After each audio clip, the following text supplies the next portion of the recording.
Hola, soy Ana Lara, directora del Instituto de Inversiones Bursátiles y Trading y de Ciente Trader Quants. Os espero todos los martes de 11 a 12 en directo para hablar de inversiones en bolsa en el programa Trading desde cero. Recuerda, todos los martes de 11 a 12 y en redifusión los lunes de 10 a 11 de la noche. InstitutoIBT.com patrocina Trading desde cero, un programa divulgativo sobre inversión en bolsa y trading.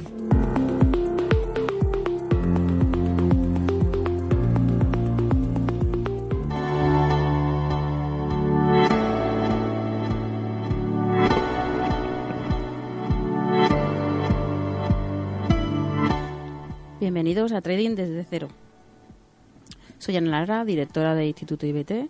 Hoy vamos a hablar de estrategias de trading. Antes de empezar la temática de hoy, te recuerdo que puedes contactar con nosotros a través de redes sociales en Onda Capital, FM y en institutoibt.com. Además, puedes volver a escuchar este programa los lunes en redifusión a las 10 de la noche o en la sección a la carta en ondacapital.es. Hola Jesús, ¿qué tal estás? Buenos días. Muy buenos días, ¿qué tal? ¿Cómo estamos? Muy bien, ¿descansado de este puente? Pues sí, la verdad es que sí, me he permitido el lujo de descansar 2-3 días seguidos, así que muy bien. ¿Y tú qué tal? ¿Cómo te ha ido? Muy bien, he podido descansar también un poquito. Me alegro. Pues ahora a seguir viendo números, ¿no? El otro día, Ana, estuvimos viendo diferentes tipos de análisis de valores. La verdad que al final fue un tema que desde lejos se veía complicado, pero me gustó bastante. Además, como pusimos diferentes ejemplos, incluso vimos alguna gráfica, la verdad que al final se entendió todo muy bien. Pero una vez que conocemos, ¿no?, esto de los análisis de valores, estuvimos hablando de que querías hablar sobre estrategias, ¿no? Bueno, lo siguiente, una vez que analizas los valores, con eso te puedes poner en situación de si el valor pues está tendencial o si está en un momento de descanso, si está bajista.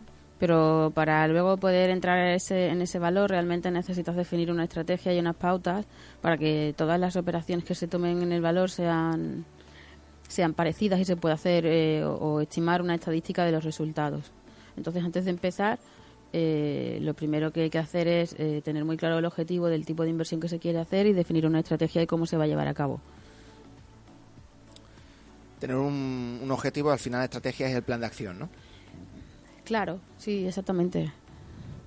Uh-huh. Cuando estabas hablando de tendencial y bajista, son dos términos que has usado ya en el programa, pero para hacer un examen rápido tipo test para los alumnos, ¿qué sería?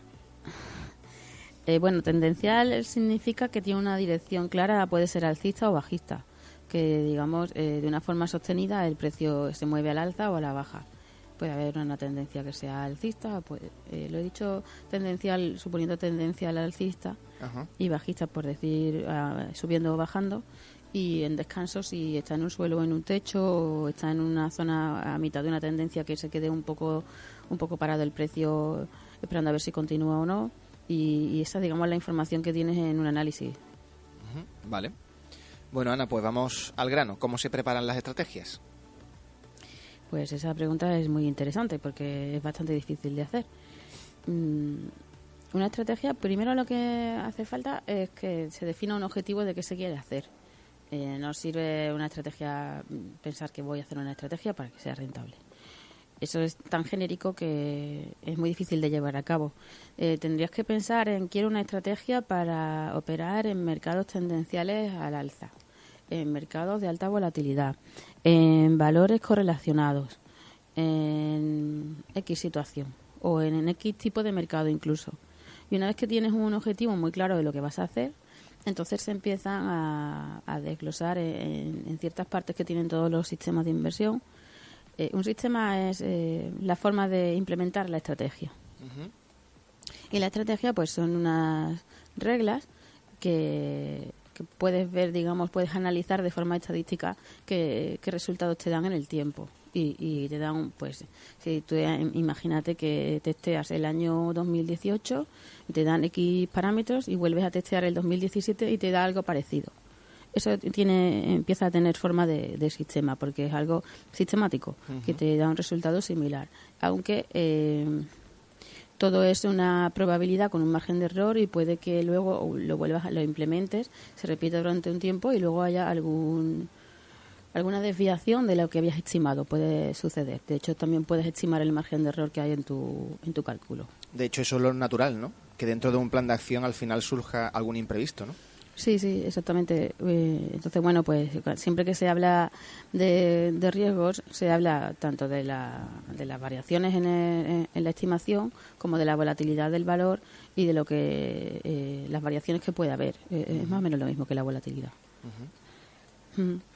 Y a cada análisis de valor que estuvimos viendo, ¿se le tendría que aplicar una estrategia diferente? ¿O una misma estrategia sirve para los diferentes tipos de análisis de valor que vimos?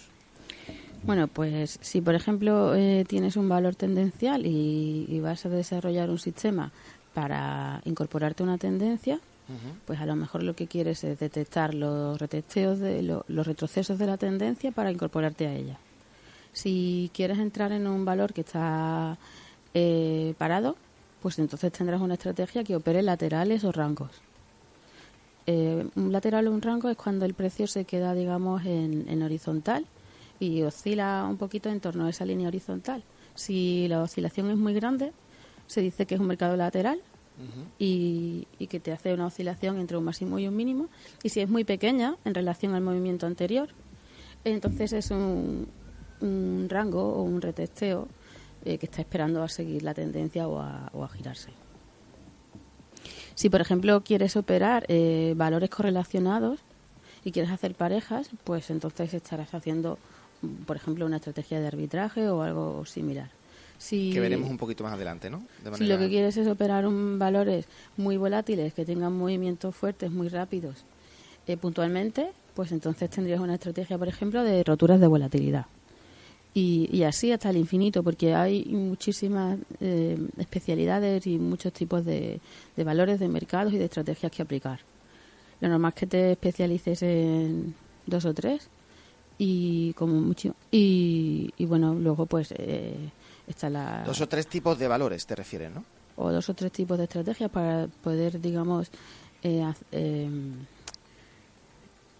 diversificar tu posición en distintos tipos.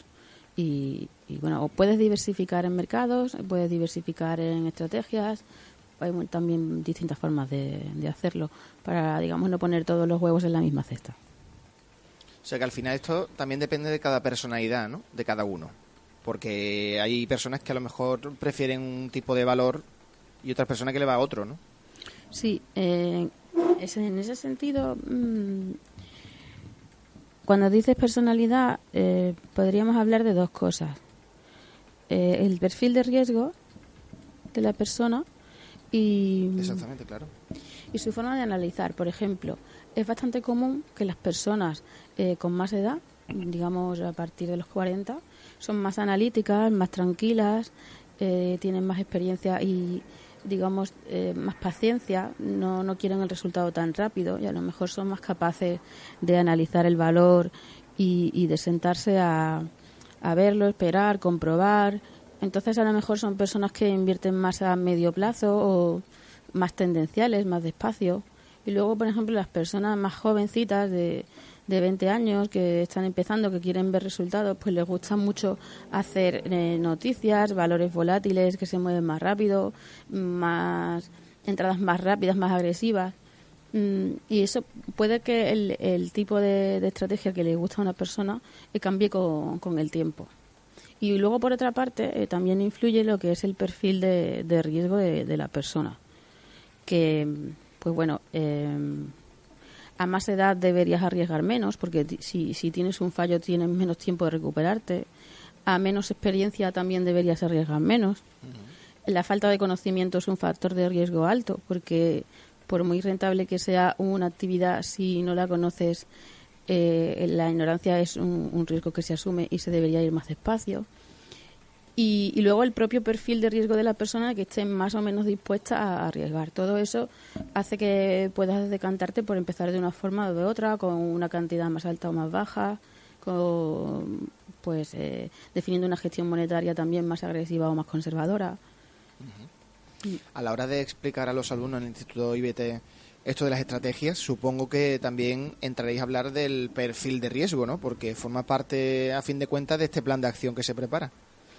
El plan de acción se hace al inicio y y sí se les explica cómo hacer la gestión de riesgo y la gestión monetaria, pero de una forma separada a Vale. lo que es el sistema, porque el sistema se basa, primero lo que hay que hacer es, una vez que se sabe lo que se quiere hacer, definir un modelo que explique el precio. Por ejemplo, imaginemos que quieres hacer un sistema para incorporarte una tendencia, para hablar de un concepto sencillo. Y una tendencia alcista, digamos que en un momento en el que el precio empiece a subir y avance y retroceda, pues queremos diseñar unas reglas para entrar y salir de un valor que esté en esa situación. Un modelo sería algo teórico, idealizado y que no se va a cumplir siempre, pero que nos va a servir para crear un concepto base. Entonces, por ejemplo, podría decir que un mercado tendencial se mueve al alza de forma indefinida y que todos los retrocesos están entre el 38% y el 60% de lo que avanza, y que cuando avanza tiene más volumen que cuando retrocede, y que además el precio está por encima de su media móvil, y una serie de reglas que no se van a sostener en la realidad. Entonces, ese modelo no te sirve para explicar el precio, porque el precio no se va a mover siempre así. Pero sí que puedes detectar cuando el precio se parece a tu modelo. Entonces, construyes las reglas para el modelo y después filtras cuando el precio se parece al modelo. Porque hacer un modelo del precio es imposible, porque tiene un componente de ruido que no se puede modelar. Uh-huh. Pero sí que es verdad que hay ventanas de oportunidad, digamos, en las que el ruido es menor y el precio es más parecido al modelo. Vale. Entonces, una vez que tienes esas reglas para tu modelo, te hace falta. Esas reglas van a ser unas reglas para entrar y unas reglas para salir del precio. Y después te hace falta, pues lo que estamos hablando, un filtro que te ayude a definir cuando el precio se comporta como el modelo. Al final esto es lo que conseguimos con estas estrategias, ¿no? Sí, digamos que esa sería la forma de crear una estrategia. Primero saber lo que quieres hacer, luego definir el modelo, después un filtro que te identifique cuando el precio se comporta parecido a ese modelo y cuando tienes que dejar de operarlo, y unas reglas de entrada y salida que se preparan en base al modelo que has hecho. Voy a preguntarte más cosas sobre esto porque me parece súper interesante, pero sí. ¿Cuánto tiempo nos lleva a preparar esto? ¿Qué has dicho? Pues porque depende de la experiencia, pero si es el primero que vas a hacer, pues te puede incluso tardar 1 o 2 años. Y si tienes muchos hechos y ya es más fácil para ti hacer cambios, pues a lo mejor 1 mes o 2 semanas o 2 meses, depende. Uh-huh. Estos indicadores que has ido nombrando, sí, del que el precio es más parecido al modelo, de algunas reglas que te tienes que imponer a ti mismo, entiendo, ¿no? Para entrar y salir del precio. Las reglas las preparas en base al modelo. Uh-huh. Vale. ¿Y estas reglas, cuando dices para entrar y salir, te refieres a dejar la operación? ¿Dejar esta inversión o cómo? Sí. Por ejemplo, si tienes un filtro que te identifica cuando el precio está tendencial o no, pues tendrás momentos en los que puedas aplicar el sistema y momentos en los que no. Exactamente. Pero realmente el mercado es así, ¿no? Hay veces que sube y baja, ¿no? Pues para eso está el filtro, para decirte cuándo porque te estoy diciendo un ejemplo muy sencillo de tendencia alcista, pero si es, por ejemplo, una pareja de valores que quieres arbitrar y vas a operarlo solo cuando las cotizaciones estén cointegradas, que es un concepto matemático parecido a la correlación. Pues simplemente vas a tener un filtro que de forma matemática te analiza la cotización y te dice cuándo sí y cuándo no. El ejemplo del tendencial quizás sea más visual, pero también hay filtros que se pueden programar en base a la estrategia que vayas a hacer. Uh-huh.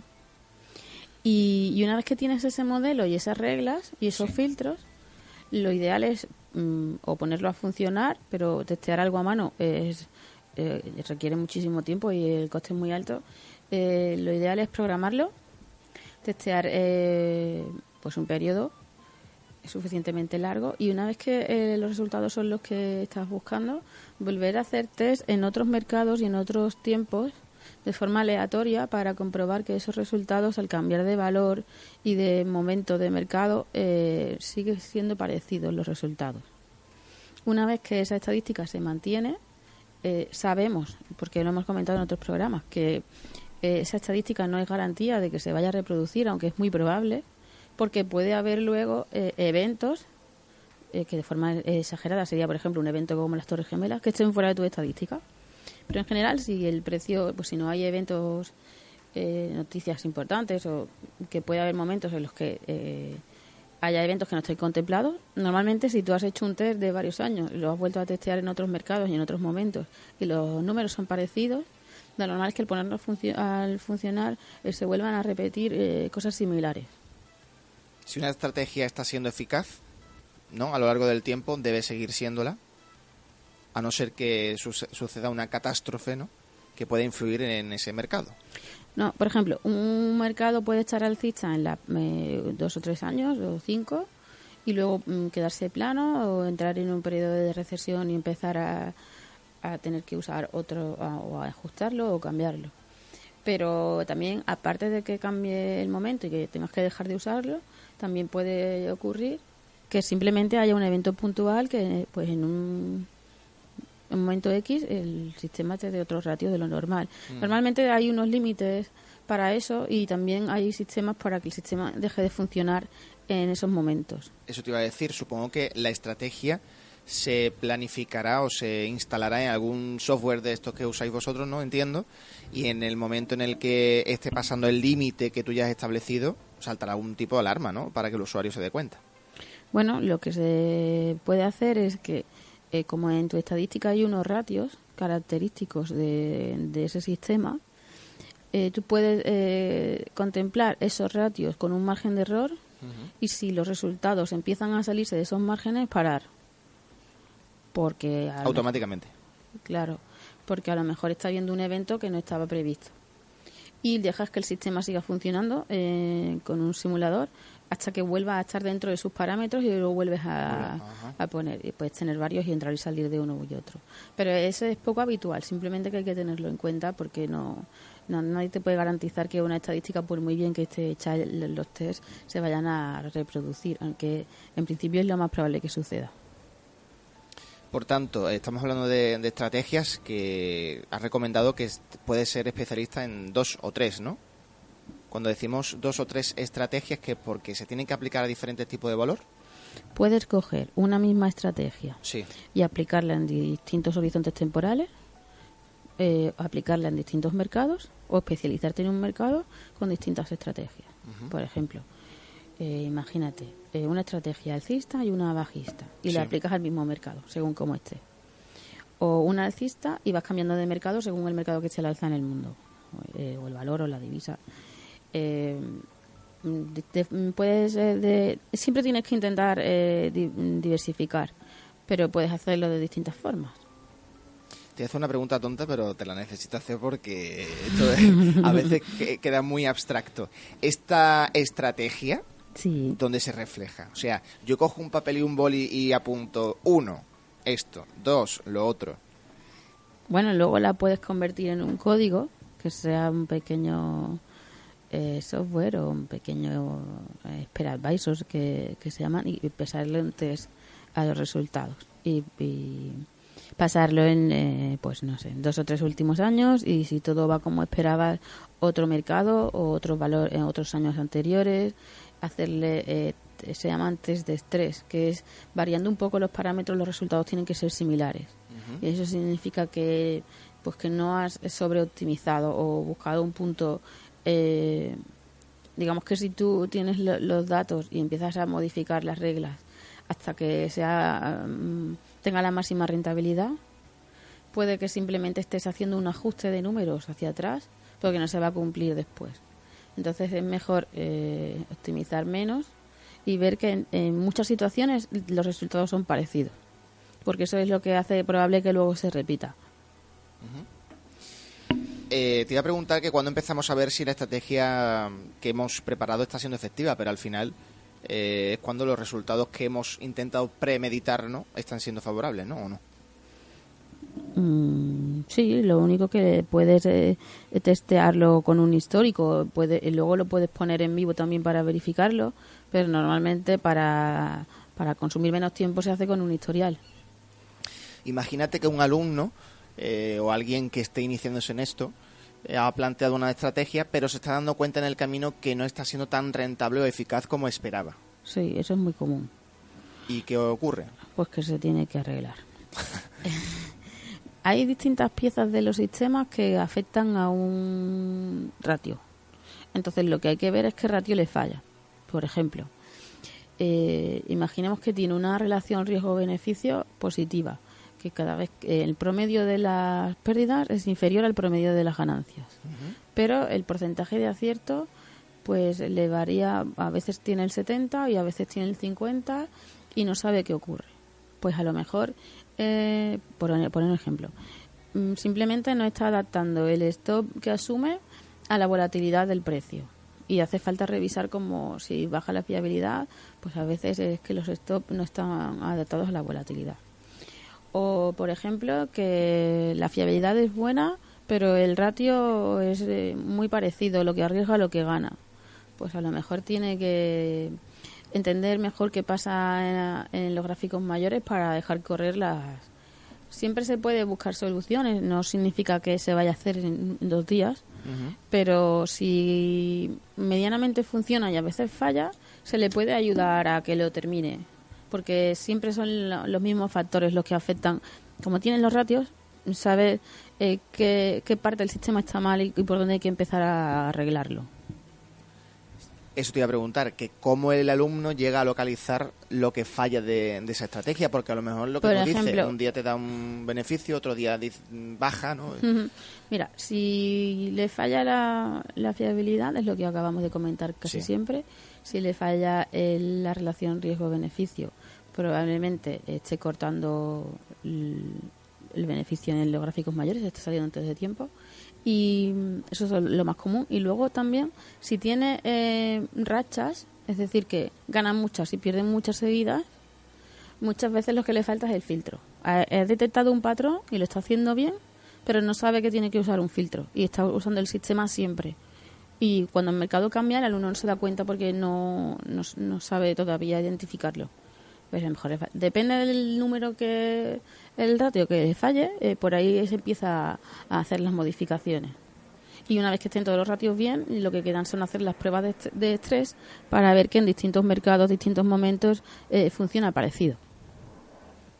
¿Pero es el profesor el que indica o localiza ese fallo? ¿O el alumno tiene la capacidad de identificarlo por sí mismo? En general, a los alumnos del centro se les dan los sistemas hechos y se les explica también cómo crear los suyos. No todo el mundo es capaz de crear sistemas. Hay a veces, normalmente, pues son gente pues más analítica, no tiene por qué ser un ingeniero, pero a lo mejor es también más común. Si una persona tiene ya un sistema que lleva un tiempo, que a veces le va, a veces no, uh-huh. Y ya tiene pues el reto personal de arreglarlo, se le ayuda a hacerlo como una cuestión opcional que pueden plantear. Pero en general se les dan los sistemas hechos completos de partida para que ellos puedan empezar, y si después ellos desarrollan más y quieren incorporarlos a su cartera de estrategias, mientras que los números sean los que tienen que ser, ellos pueden ir variando los sistemas, incluir más sistemas, más mercados y cambiarlos con el tiempo. Pero tienen unas pautas de qué requisitos tiene que cumplir un sistema para poder usarlo. Y si no lo cumple, pues le podemos ayudar a terminar de desarrollarlo. Uh-huh. Vamos a poner que esto era para localizar algún error, ¿no? Algún fallo que el alumno no era capaz de hacerlo en ese momento. Pero imaginad que un alumno, una persona que se dedica a esto, como digo, está usando una estrategia, pero ve que no, que ni localiza en error, que no hay forma de sacarla. ¿Podemos llegar en algún momento a determinar la necesidad de cambiar de estrategia? Claro, sí. Puede ser que algo esté mal planteado y haya que empezar de nuevo, pero en general la gente que tiene curiosidad y ha empezado a hacer un sistema, algo está bien. Algo le falta y algo ya ha detectado algún patrón y no suelen ir tan mal encaminados.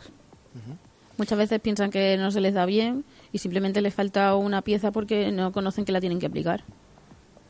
Pero cuando es que se lo explicas no suelen ir tan mal encaminados las personas que llevan un tiempo ya y ya han detectado algunas pautas.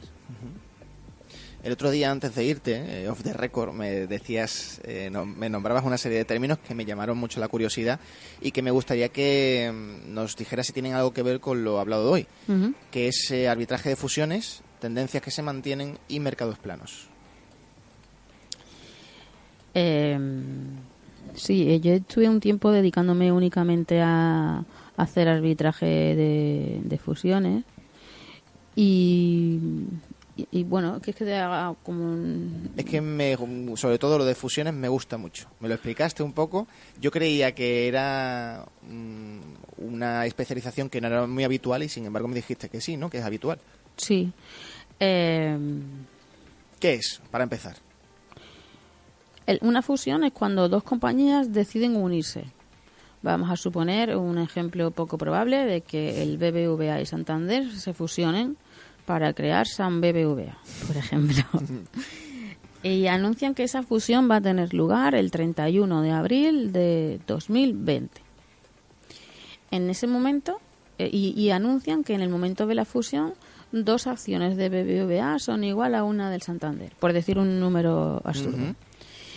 Desde ese momento, las cotizaciones siguen siendo independientes, pero el mercado las va a igualar y va a hacer que 2 de una valgan igual que una de la otra, porque ya se sabe que a 30 de abril de 2020 van a valer igual y nadie va a querer ya algo diferente a eso, porque ya saben que eso va a tender, tiene fecha.